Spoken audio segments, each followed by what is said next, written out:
6 जून सन 1674 को भारत में कई सौ वर्षों के यवन राज्य के बाद किसी हिंदू राजा का राज्याभिषेक हुआ, जिसका नाम था छत्रपति शिवाजी महाराज।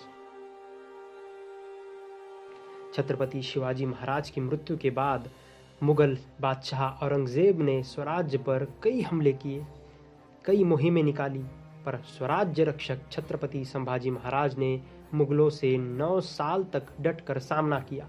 कई लड़ाइयाँ भी लड़ी, पर जैसा कि हमारा इतिहास है, हमें अपने ही धोखा देते हैं।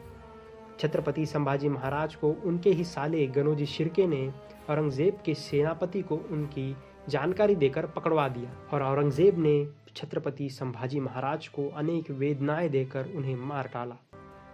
इसके बाद मराठों ने छत्रपति शिवाजी महाराज के दूसरे पुत्र राजा राम महाराज का राज्याभिषेक कर उन्हें छत्रपति बनाया। राजा राम महाराज ने संताजी और धनाजी जैसे सरदारों के साथ मिलकर मुगलों का सामना किया और दक्षिण में स्वराज्य का भरपूर विस्तार किया।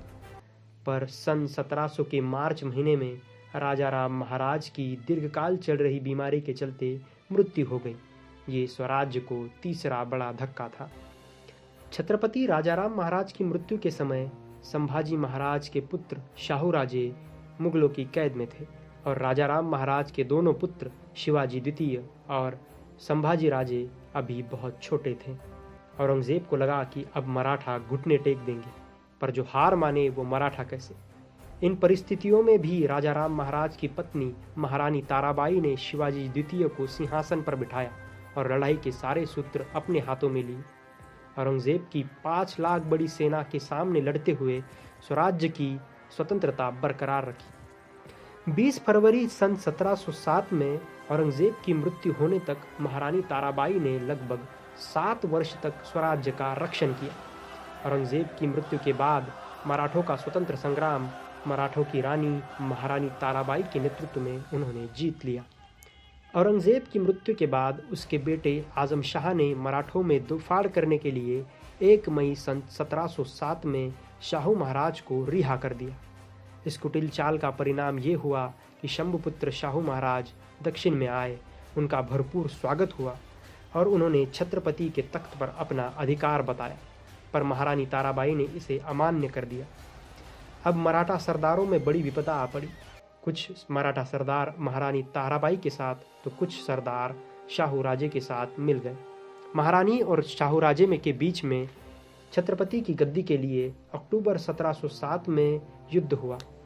ये युद्ध शुरू रहते ही महारानी के सेनापति धनाजी जाधव शाहू महाराज के साथ हो गए और महारानी ताराबाई की हार हुई। सन 1708 में शाहू महाराज ने स्वयं खुद का राज्याभिषेक किया और उन्होंने सातारा को अपनी राजधानी घोषित की। महारानी ने पन्हाड़गढ़ जाकर आश्रय लिया और आगे जाकर सन 1710 में शिवाजी द्वितीय का राज्याभिषेक कर करवीर राज्य की स्थापना की।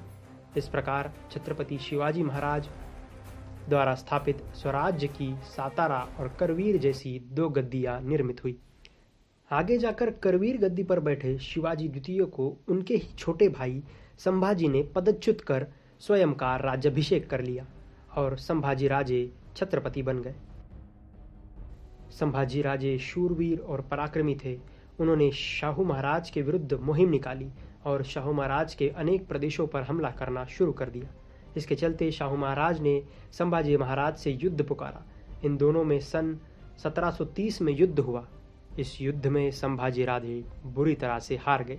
इतना ही नहीं, शाहू महाराज ने उन पर अनेक हमले किए और उनके विश्वस्त सेनानायकों को बंदी बना लिया।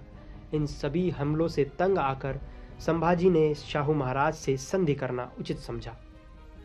संधि की शर्तों पर बात हुई और दोनों राजाओं के मिलने का दिन निश्चित हुआ 17 फरवरी सन 1631। दोनों राजाओं के मिलने के लिए जाकिरवाड़ी के मैदानों में शानदार शामियाना खड़ा हुआ। ऐसी मान्यता है कि उस समय ये मिलन देखने के लिए लगभग 2 लाख लोग वहां मौजूद थे।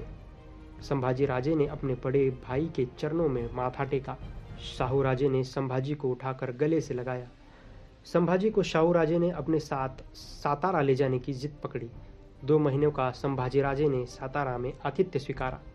दोनों के मन मिल गए। शाहू महाराज ने वारणा नदी के दक्षिण का सारा मुल्क और किले, सैकड़ों हाथी, घोड़े और रोख 2 लाख रुपए संभाजी राजे को भेंट स्वरूप दिए। इस प्रकार स्वराज्य की दोनों गद्दियां एक बार फिर से एक हुई और परिवार का अंतर्कलह का अंत हुआ। इन दोनों गद्दियों पर आज भी छत्रपति के वंशज मौजूद हैं। सातारा गद्दी पर छत्रपति उदयनराजे भोसले, जो भाजपा से राज्यसभा सांसद है, और करवीर, जो आज की कोल्हापुर गद्दी है, इस पर छत्रपति शाहू द्वितीय। अगर आपको ये वीडियो अच्छा लगा हो तो प्लीज़ शेयर ज़रूर कीजिए। धन्यवाद।